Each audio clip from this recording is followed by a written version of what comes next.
So sad to say because nowadays there are a lot of pastors and servants of God who are related into cases uh, which really um, make a bad image in the Christian community. Though it happens, but then I just wanna tell to the people that um, though they know about it, not all pastors and leaders of the church are at the same thing that they are doing. There are still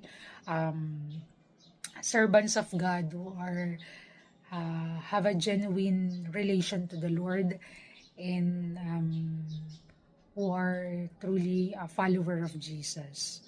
So I hope we are avoid judging those people, but instead uh, we have to pray for them because even them they are using the name of the Lord in vain.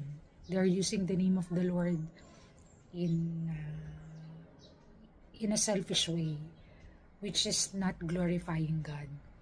That's why